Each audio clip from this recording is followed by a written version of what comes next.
Hello les chicos et les chicas, on se retrouve pour la partie 2 de notre saga, notre grande saga sur la mafia. Comme vous constatez, on a un petit changement de fond. On a essayé de trouver un endroit où on se gelait moins. Parce qu'avant en fait on tournait ça dans notre garage et j'avais très très froid. Du coup on a un nouveau fond. Et j'espère qu'au fur et à mesure on va réussir à faire un fond un peu plus sympa, mais pour l'instant on fait un petit peu comme on peut. Donc j'espère que celui-là est pas trop mal non plus. Comme je vous avais annoncé, cette fois on va parler du coup de la représentation de la mafia et de son évolution. C'est parti!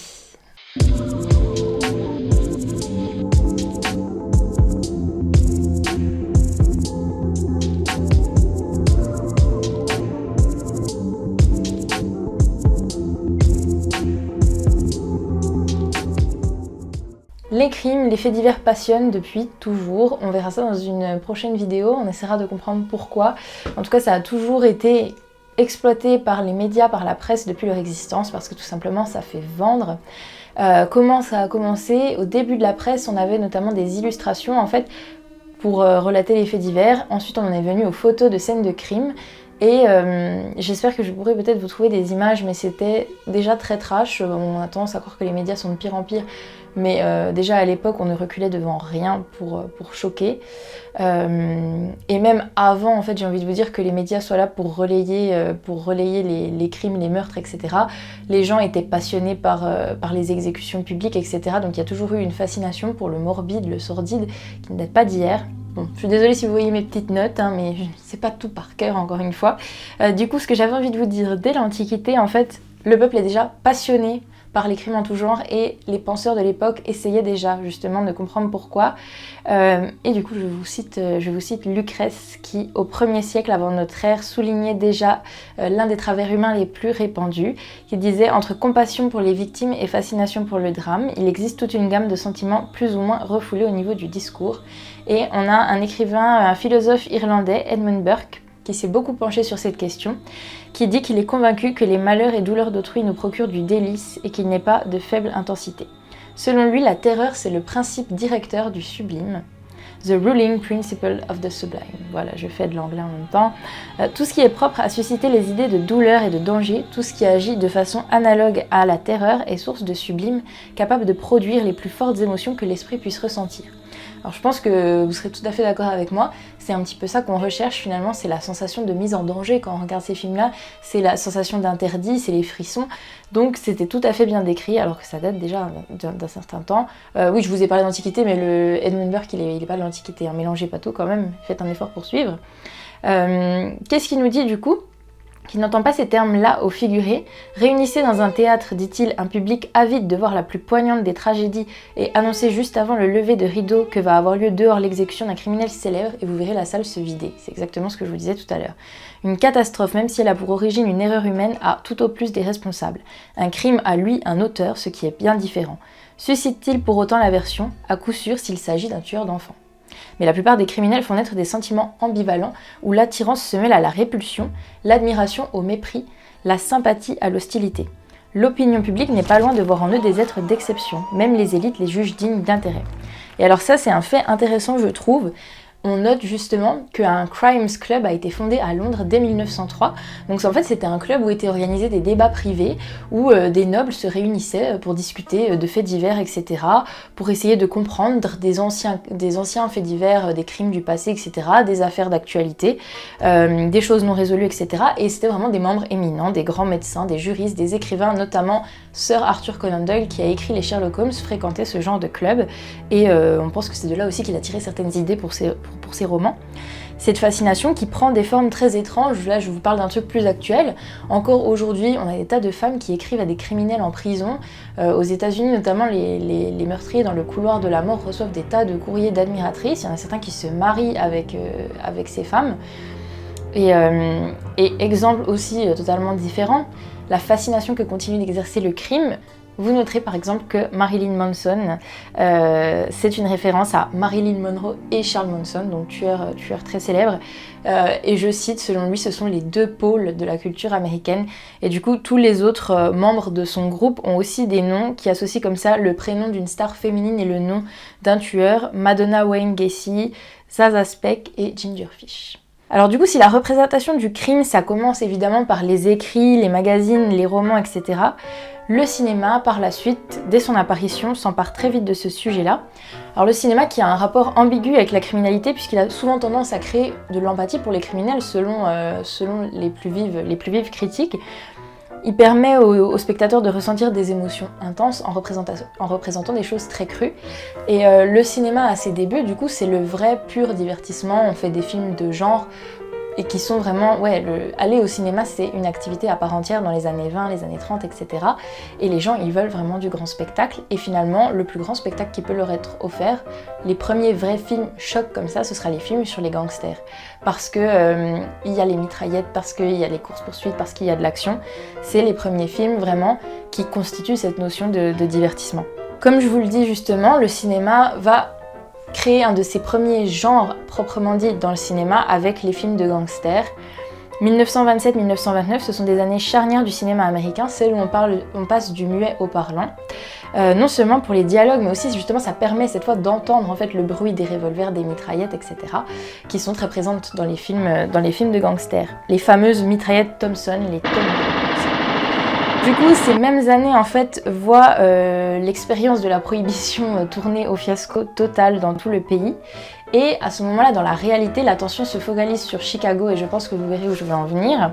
C'est l'époque des règlements de compte entre bandes rivales, notamment justement pour le trafic d'alcool qui avait lieu durant la prohibition. C'est l'époque d'Al Capone, de Lucky Luciano, de Meyer Lansky, de tous ces gangsters-là qui sont très célèbres et qui sont représentés notamment dans la série Boardwalk Empire, qu'on évoquera un peu plus tard, mais du coup je me permets de vous dire que vraiment cette série elle est incroyable. Avec toutes les recherches que j'ai faites justement sur le sujet de la mafia, j'ai pu me rendre compte que le scénario était vraiment incroyablement précis, qui représente très bien tous les différents personnages qui ont vraiment constitué cette époque de la prohibition sur la côte est. Et du coup c'est super sympa à regarder, je vous la conseille vraiment, en plus visuellement c'est super beau. C'est Martin Scorsese qui a tourné le pilote et qui a produit la série, donc ça ne peut être que de grande qualité.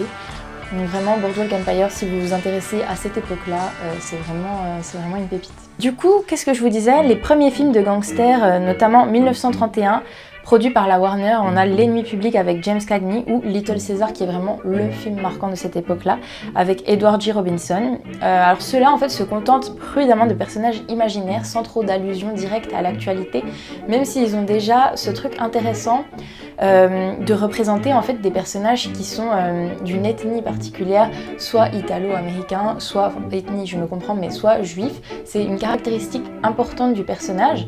En gros, dans les tout premiers films de gangsters, parce qu'il y en a eu avant, dans les années 20, on avait tendance justement, c'est une remarque en fait qu'on constate dans l'évolution de la représentation des gangsters, les tout premiers films de gangsters, on avait tendance justement à dénoncer le fait que les gangsters soient d'une origine ethnique différente, entre guillemets, pas 100% américaine, même si 100% américain ça veut pas dire grand chose.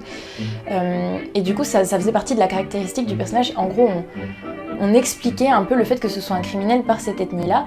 Et dans les films post-1929, cette ethnie c'est toujours justement très marquée, même de plus en plus marquée. Les personnages ils ont un accent un peu du ghetto quand ils parlent, etc. Et c'est marqué, mais d'une façon à dire qu'en fait, ça fait partie de la société américaine. Ça devient un truc plus multiculturel, c'est un petit peu juste la success story d'un gangster, justement originaire d'un ghetto, de la galère, etc., qui arrive à se hisser dans la société. C'est plus vraiment une tare et c'est une différence de représentation qu'on constate comme ça.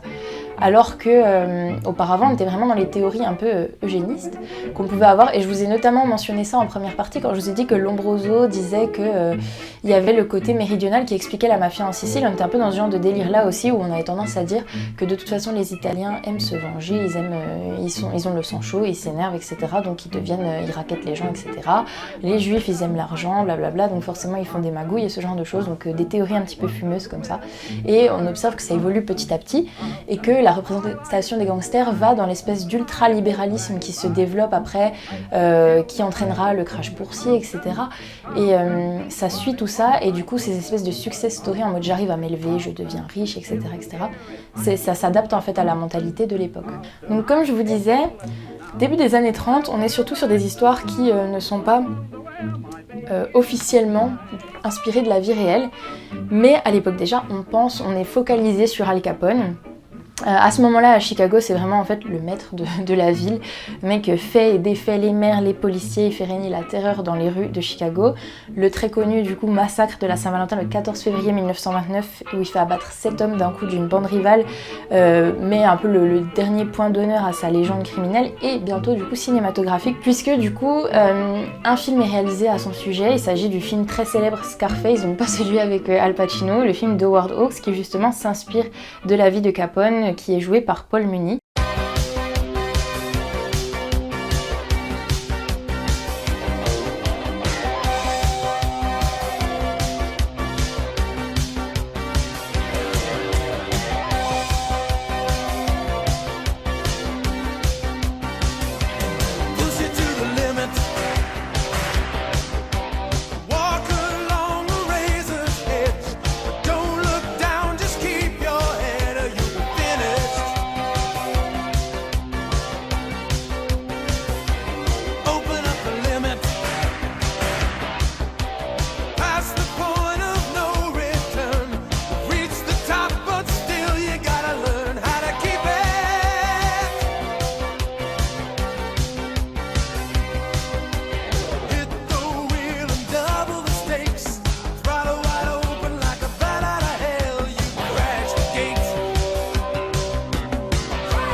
Et il sera incarné de nouveau en 1959 par Rod Steiger. Et ensuite, il apparaîtra à la télévision bien plus tard, en 1960, dans la série Les Incorruptibles, qui donnera ensuite le film, etc. Et du coup, là, j'en reviens à nos moutons. Mis à part ce film-là et les quelques films de cette époque-là, les choses vont en fait se tasser après, parce qu'à la fin de la Prohibition, on a une sorte quand même de moralisation de la société, même si la Prohibition a pu être un échec.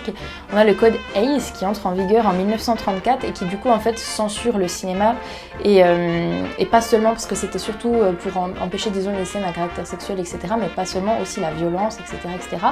Si vous avez vu Boardwalk Empire, vous avez bien l'idée, mais du coup j'explique un peu mieux.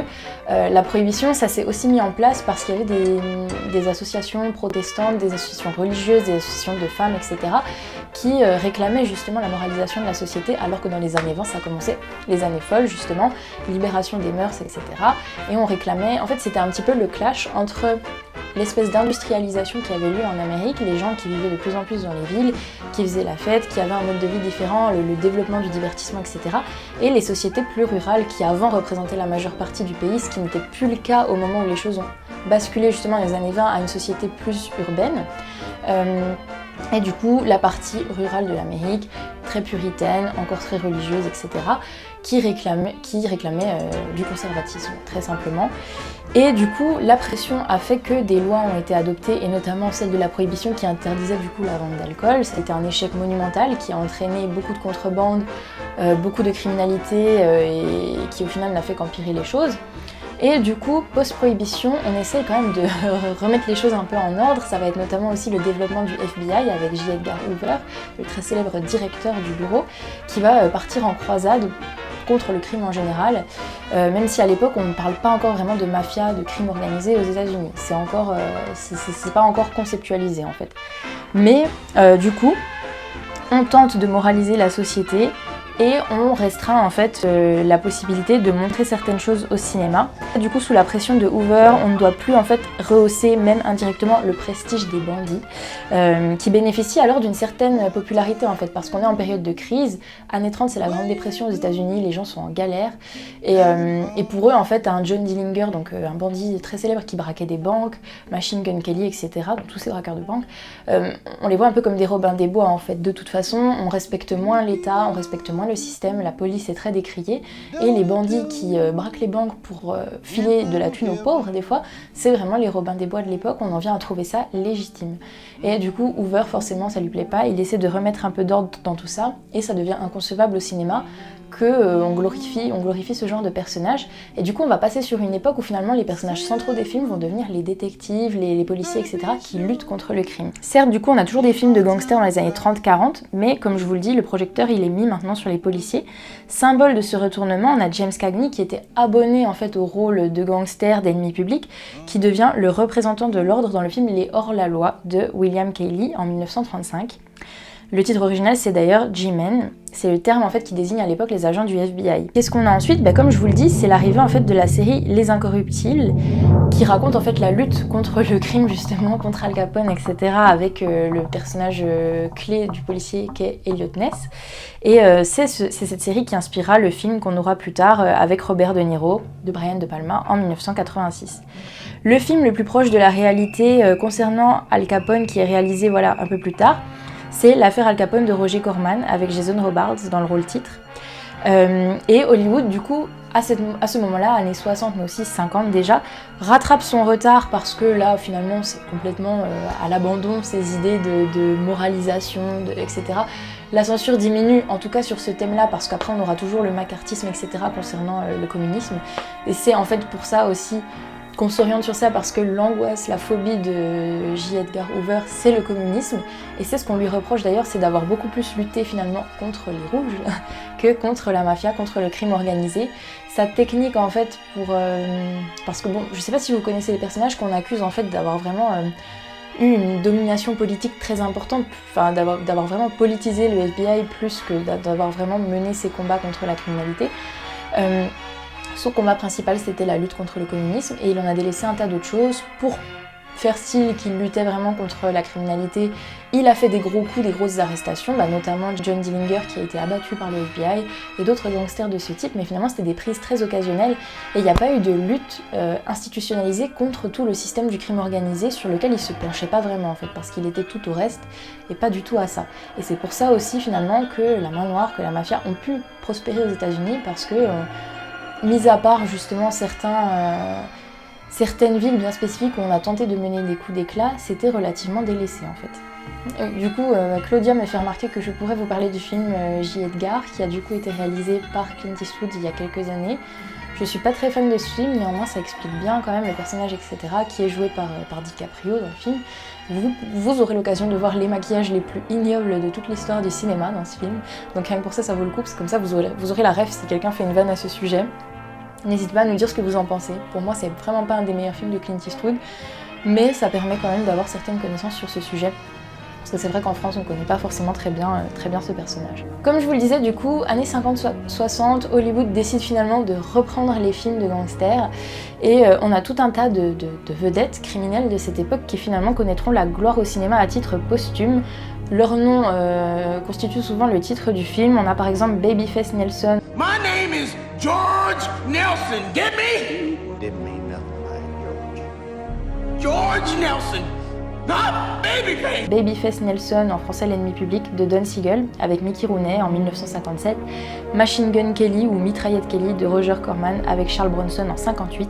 Bonnie and Clyde, le très connu, d'Arthur Penn avec Warren Beatty, Faye Dunaway en 1967.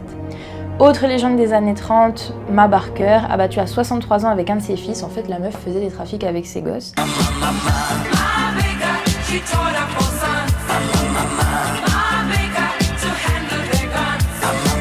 Il y aura le visage de Shelley Winters dans Bloody Mama de Roger Corman, toujours lui, en 70. Et à la télévision, celui de Claire Trevor dans Les Incorruptibles. Fabuleuse. Et puis John Dillinger, du coup, dont j'ai déjà parlé, il aura droit à 3 films, et le dernier, qui est celui que je connais, avec Johnny Depp, donc dans Public Enemies de Michael Mann, que je vous conseille. J'étais allée le voir au cinéma et je l'avais bien aimé. J'avoue que je ne l'ai pas revu récemment, mais dans mes souvenirs, c'était un film très sympa. Donc n'hésitez pas, ça permet une petite ambiance, prohibition, tout ça.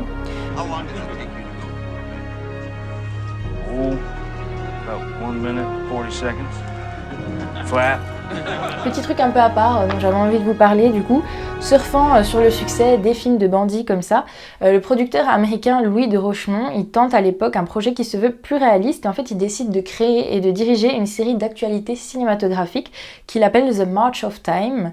C'est projeté en début de séance jusqu'en 1951, date à laquelle elle se termine, victime un peu de l'apparition de la télévision en fait. Cette série, elle lui a valu un Oscar et elle est bien connue des cinéphiles si vous faites attention parce qu'elle apparaît sous forme parodique dans Citizen Kane d'Orson Welles. Si vous avez réussi à le regarder. Détail important du coup, c'est que cette série qui se voulait quasi documentaire était tournée à la fois en prise réelle mais aussi il y avait une reconstitution de certaines scènes en studio. À l'époque ça ne choquait absolument personne.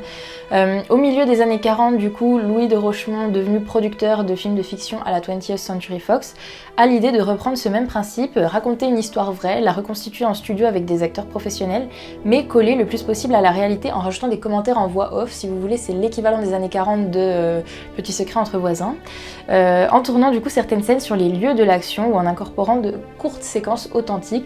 C'est relativement trash et voyeuriste comme quoi, hein, la télé-réalité, tout ça, ça avait déjà, il y avait des petites idées quand même. Du coup, ce monsieur de Rochemont produit des trucs d'espionnage, même des trucs sur la résistance. Le mec reconstitue des trucs glauques de la Seconde Guerre mondiale sans aucun souci. Ce style un peu semi-documentaire, que la télévision reprend toujours aujourd'hui sous la forme de ce qu'on appelle le docudrama, finit par gagner des films de pure fiction comme La Cité sans voile, The Naked City de Jules Dassin en 1948 ou La Dernière Rafale, The Street with No Name de William Kelly en 1948. Aux États-Unis, alors que l'attention s'était focalisée avant la guerre sur les trafiquants d'alcool, puis sur les braqueurs du type Dillinger, les médias de l'après-guerre s'intéressent en fait de plus en plus à la résurgence du crime organisé et aux liens de la mafia sicilienne et des familles de la mafia américaine. La fiction s'en empare évidemment avec le cultissime Parrain. Roman et film, le roman est sorti un tout petit peu, est sorti quelques années avant. En 1973 sortent deux films qui se veulent plus rigoureux dans leur démarche, dans toujours cette tendance semi-documentaire, bien que plus tardivement. On a Cosa Nostra de Terence Young, avec Lino Ventura dans le rôle de Vito Genovese, qui est un des très célèbres parrains, qui était vraiment à l'origine en fait de la mafia italo-américaine avec Lucky Luciano. Et surtout, justement, le fameux film Lucky Luciano de Francesco Rosi, avec Gian Maria Volonté dans le rôle titre. À savoir, du coup, pour vous donner des petites indications rapides, même si on va pas refaire tout l'historique de la mafia, la criminalité organisée aux États-Unis a vraiment prospéré du coup dans les années 20 sous la prohibition, et c'est Lucky Luciano, Charlie Lucania de son vrai nom si je ne vous dis pas de bêtises, qui a vraiment systémisé le truc en implantant justement les 5 grandes familles, en mettant à sa tête la commission, donc il était aidé de Meyer Lansky. La différence du coup, voilà, comme je vous en avais parlé dans la première partie de ces vidéos, c'est que avant on avait du coup les mafias italiennes très fermées sur elles-mêmes, et aux États-Unis on a un tas d'ethnies qui se sont rajoutées au fur et à mesure. Par exemple, Lucky Luciano, son best bro avec qui il a vraiment pu établir le système, c'était Meyer Lansky, qui était juif d'origine polonaise si je ne vous dis pas de bêtises, qui était en gros le comptable de la mafia à cette époque-là. Lucky Luciano qui a commencé, qui s'est instauré dans le truc avec Arnold Rothstein, qui était juif aussi. Il n'hésitait pas aussi à copiner avec des Irlandais, avec un peu tout le monde, tant que ça faisait du business en fait. Si ce genre de choses vous intéresse, il y a la chaîne YouTube Profession Gangster qui est très intéressante, qui vous présente en fait les différents mafieux. Vous pouvez apprendre plein de trucs. Il y a des documentaires sur eux sur YouTube aussi qui sont très intéressants, parce que vraiment pour le coup le personnage de Lucky Luciano, je le trouve vraiment passionnant. J'avais lu son autobiographie. Il faut savoir qu'en fait Lucky Luciano, c'est lui qui a inspiré de loin l'histoire du Parrain. Vraiment, pour avoir lu l'histoire de sa vie, il y a un tas de choses qui sont très très similaires avec le Parrain, et c'est connu quoi, que c'est lui qui a été un peu à l'origine du personnage du coup. Donc vraiment ça peut être intéressant. Il y a plein de documentaires dispo en ligne. Je vous encourage à faire vos petites recherches parce que sa vie a été vraiment folle, et en fait il faudrait limite une vidéo à part pour pouvoir tout vous raconter. Du coup, je vous encourage vraiment à vous tourner vers ces autres ressources qui sont très intéressantes.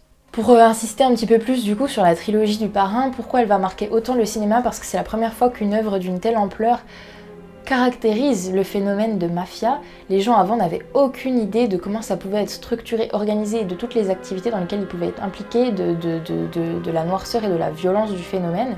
Justement, il y a quand même des scènes de violence relativement explicites, ça reste une œuvre de fiction, mais d'un réalisme quand même nouveau par rapport à d'autres choses qui se faisaient auparavant. concernant le milieu de la mafia italo-américaine, sur les rapports de pouvoir entre ses membres, comment c'est justement très organisé, les rivalités sanglantes entre les 5 grandes familles new-yorkaises. Avant, les gens n'avaient même pas idée en fait qu'il y avait ces 5 grandes familles, et le rapport historique et toujours actuel avec la mafia sicilienne, qui sont un peu plus explicités, surtout dans le 3e, enfin même si dans le premier ils envoient Michael là-bas, etc. Enfin, je trouve ça... Je trouve que c'est bien. C'est des bonnes bases en fait pour comprendre, même si finalement maintenant quand on revoit le Parrain, il y a un tas de choses qui paraissent un petit peu... qui paraissent très simplifiées, mais néanmoins c'était la première fois que les gens pouvaient réaliser à ce point-là. Donc ça reste intéressant. Le Parrain, du coup, qui a lancé finalement ce début de tendance fiction, mais beaucoup plus réaliste que ce qu'on pouvait voir avant. C'est-à-dire qu'on n'est plus sur des fusillades gigantesques et des règlements de compte improbables. C'est vraiment un peu le fer de lance de ce qui se fera par la suite au niveau des films, des œuvres qui concernent les mafieux. Dans les années, je dirais 30 jusqu'à à peu près 60, on montrait la violence, on avait envie de choquer, mais ça restait très aseptisé. Si vous voulez, vous entendiez le bruit des mitraillettes, mais au final les mecs se prenaient des balles, les chemises restaient blanches, ou alors c'était très exagéré, c'était genre de la sauce tomate, etc. Et plus on avance et plus la violence et les marques, les résultats de la violence se font de plus en plus réalistes. Le premier film en fait qu'on peut noter à avoir vraiment été... plus vrai concernant l'impact des balles, le sang qui gicle, etc. c'est La Horde sauvage de Sam Peckinpah en 69, donc ça remonte quand même. Mais tout ça était contrebalancé par une sorte d'esthétisation de la violence avec les ralentis, un accompagnement musical un peu décalé, etc. Dans le même temps, le fait que ces films-là deviennent plus réalistes, c'est ce qui lance en fait des nouveaux genres du cinéma américain, les films d'horreur, les thrillers, etc. Et en fait, on va dans un truc de toujours plus, le spectateur veut toujours plus de violence, de gore, etc. Et du coup, ça explique aussi finalement que les films de gangsters deviennent vraiment un truc de niche et de plus en plus délaissés parce qu'on passe sur des choses encore plus choquantes et le film d'horreur permet d'aller beaucoup plus loin. Néanmoins, accompagnant un peu cette tendance du coup du toujours plus trash, et bien on a les films de Tarantino après qui apparaissent bien plus tard, les films de Robert Rodriguez.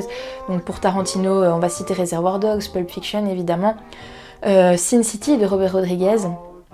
Et on a aussi un réalisateur, Oliver Stone, qui fait aussi des choses beaucoup plus violentes avec Tueur Né, scénarisé d'ailleurs par Tarantino, donc on reste un peu dans toute cette clique-là, qui raconte des règlements de compte internes dans des bandes de gangsters du coup plus modernes, plus contemporaines. Et là pour le coup c'est une sorte de ballet très barbare, fascinant pour les spectateurs parce que c'est très nouveau, c'est l'intensité avec laquelle c'est filmé, cette espèce de vivacité, etc. Et du coup, comme je vous le disais, on est passé aussi du glamour des films comme Le Parrain, Les Affranchis aussi, évidemment, on ne va surtout pas oublier Les Affranchis de Martin Scorsese, qui est un des meilleurs films qui a été fait sur les mafieux, qui pour moi marque un peu un point de bascule justement dans cette espèce de glorification des mafieux. Si vous voulez, Les Affranchis, on commence déjà à voir l'ambiguïté, on commence à voir tous les problèmes que ça engendre. Alors ça, c'est un peu la spécialité du petit Marty, c'est que c'est toujours... ces films sont très longs, et du coup vous avez bien le temps de voir la décadence, quoi. Et du coup dans Les Affranchis c'est notamment ce qui se passe, et je pense que c'est pour ça que les gens aiment autant le film, parce qu'il y a une vraie profondeur au niveau des personnages qu'on voit vraiment cheminer. Et c'est un peu la même chose aussi avec Scarface, même si pour le coup ça ne parle pas de la mafia italo-américaine, ça parle du crime organisé dans tous les cas, des gangsters, etc. C'est sorti du coup un petit peu avant Les Affranchis, mais je trouve qu'on a le parfait dualisme en fait entre cette espèce d'héroïsation du gangster, parce que voilà, tout mec normalement constitue un peu une sorte de fascination malsaine pour Tony Montana, et en même temps on voit bien justement la décadence en fait que ça entraîne. Le mec devient invivable, il est insupportable. Franchement bon, Michel Pfeiffer elle est un peu chiante dans ce film, dites-moi en commentaire ce que vous en pensez, je la trouve insupportable. Elle est un peu chiante, mais en même temps le mec même tape quand même sérieusement sur le système. Le mec il devient isolé, il pète les plombs, sa vie est dangereuse à tout moment, etc. Donc je trouve que c'est un petit peu c'est le bon équilibre entre les deux finalement. Dans la période plus récente, on passe vraiment à un style plus proche du documentaire, voire même militant, je dirais, sur les dernières années.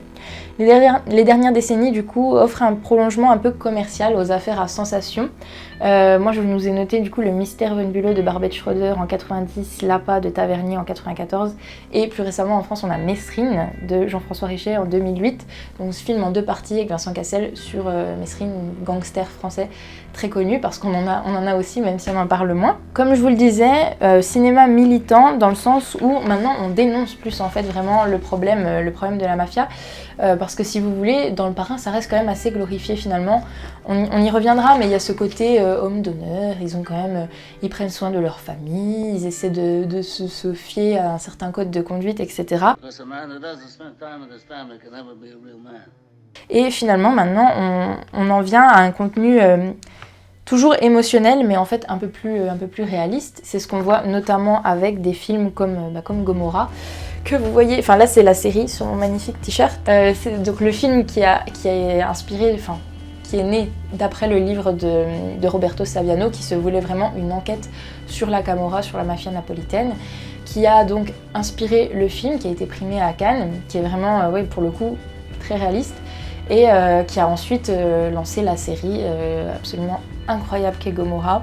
Je pense qu'on aura l'occasion d'y revenir, mais vraiment si vous avez envie de voir les ramages de la mafia, c'est ce qu'il y a de mieux. Pour vous dire du coup, moi je fais mes études là en M2 en droit en conformité et j'ai une prof qui nous a carrément dit, donc elle faisait un cours sur la fiscalité, la fraude fiscale, etc. qui a dit que si vous aviez envie de comprendre le blanchiment, etc. il suffisait de regarder Gomorrah. C'était incroyable parce que la meuf avait 68 ans et elle était passionnée de Gomorrah comme Jaja, comme quoi il n'y a pas d'âge. Et c'est vrai en fait, ça montre l'impact que ça a sur tout, sur l'environnement, sur la ville, sur la qualité de vie des gens, que ce soit des gens au quartier vraiment où il y a les magouilles, que ce soit des gens qui vivent entre guillemets une vie qui pensent normale, que ce soit sur les gens qui ont des métiers entre guillemets plus élevés, la délinquance en col blanc, etc., qui se retrouvent mêlés à la mafia, que ce soit sur des projets à l'étranger, sur justement le blanchiment d'argent, le recyclage, etc., les investissements, les règlements de compte, enfin, c'est vraiment hyper bien fait. Donc je peux que vous encourager à voir Gomorrah. Et en plus de ça, c'est fait avec une dramaturgie, un truc hyper prenant. C'est impossible en fait d'être détaché une fois que vous commencez. Ceux qui l'ont vu, mais on va parler du petit damier, il est possible que vous soyez pas traumatisés. Vous êtes obligatoirement attaché. Et ça mène justement à ce dont je parlais tout à l'heure, au fait que maintenant on a tendance justement à dépeindre vraiment l'enfer en fait du crime organisé. J'essaie de trouver d'autres exemples que Gomorrah, mais il y en a eu. Après c'est pas forcément des films du coup sur la mafia italienne ou italo-américaine, mais vous avez des très bons films qui sont sortis par exemple sur le crime organisé, enfin la vie dans les cartels, etc. Pas dans les cartels, pardon, dans les favelas au Brésil. Le film qui s'appelait La Cité de Dieu, qui dépeint vraiment très bien la violence en fait de la vie pour les criminels au Brésil. Justement le fait que quand on est jeune on croit que c'est ça la solution, des paillettes, etc. et en fait il leur arrive un tas d'horreurs. Vraiment c'est un film que j'ai trouvé vachement dur. Et en Italie du coup pareil sur le crime organisé vous avez aussi Suburra. Il y a eu un film et ensuite une série, donc ça c'est plus sur la mafia mais dans la périphérie de Rome, enfin à Rome globalement. La série du coup je l'ai pas vue en entier parce que j'ai pas accroché. N'hésitez pas à me dire si vous l'avez vue, si vous avez trouvé que ça valait le coup. Toujours est-il que ça raconte pareil la descente aux enfers en fait d'un tas de personnages qui se retrouvent confrontés à la criminalité organisée. Autres films qui me viennent, là vous avez notamment Dogman qui se passe aussi en Campanie dans la région de Naples, qui parle de l'impact que peut avoir la mafia sur la vie des gens lambda en fait, qui font partie qui vivent dans la région mais qui ne font pas directement partie du système. Et vous avez aussi 000 qui est une série italo-américaine que j'ai vue il y a peu, qui parle pour le coup de la mafia calabraise, de la 'Ndrangheta, et qui pour le coup est extrêmement noir. Vraiment zéro espoir, je pense que c'est même pire que Gomorrah comme série. Ça fait que les personnages sont un tout petit peu moins attachants, mais vraiment c'est hyper dark et il y a des scènes qui sont très bien faites et ça montre qu'en fait il y a zéro issue de secours en fait. Il n'y a pas de, comment on dit, il n'y a pas de salut possible en fait quand on emprunte ce chemin-là. La série du coup ça parle en fait d'une cargaison de drogue qui doit partir du Mexique pour arriver en Calabre si je dis pas de bêtises. Et oui c'est ça, parce qu'en fait c'est les Américains, du coup c'est une famille américaine en fait qui organise le trafic et qui doit envoyer la drogue en Calabre.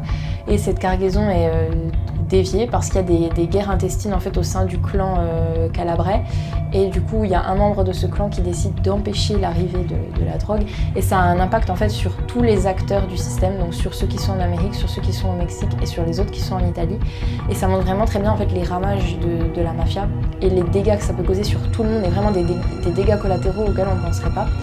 Et c'est vraiment bien fait, il n'y a pas beaucoup d'épisodes, il y a une seule saison de 8 épisodes, donc c'est sur Canal+, je vous la recommande vivement, parce qu'en plus c'est des aspects qu'on connaît moins, c'est moins les clichés auxquels on est habitué sur la mafia. C'est réalisé du coup par Stefano Sollima qui a aussi fait Gomorrah. C'est vraiment le même genre d'ambiance, encore plus sombre. Du coup, si vous aviez envie de bien enfoncer les clous après Gomorrah, n'hésitez pas. Et du coup, je finis juste un petit peu cette partie, cette vidéo. On parlait du réalisme qui s'est développé, et en fait, il y a aussi eu un truc marquant, pour le coup, pas dans la glorification des mafieux, mais dans une sorte de réflexion sur l'humanité finalement de ces personnages, qui est venue avec la révolution télévisuelle qu'a été Les Sopranos dans les années 90 du coup. C'est un chef-d'œuvre quoi de la chaîne privée américaine HBO, qui a vraiment complètement déjà modifié en fait les séries, le monde des séries dans son ensemble. Je dirais qu'après Twin Peaks, c'est vraiment la série la plus impactante qu'il y ait pu avoir.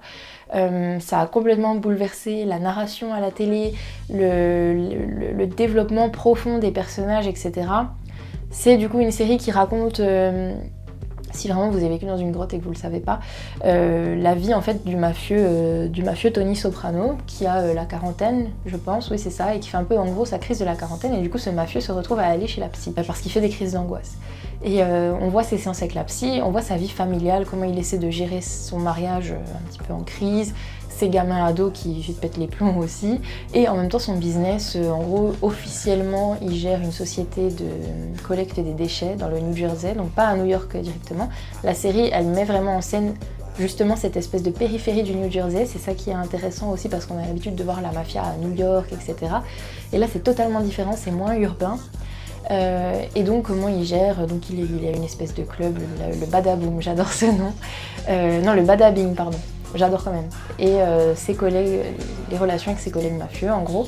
Donc la série fait 6 saisons si je vous dis pas de bêtises, et c'est vraiment l'évolution qu'arrivent à avoir les personnages, j'ai vraiment l'impression de vivre parmi eux. Et d'un point de vue psychologique, c'est hyper bien abordé en fait, les différents problèmes psychologiques que peuvent avoir les gens. Et quand on y pense, c'était vraiment hyper novateur quoi. À l'époque, on parlait pas de santé mentale, etc.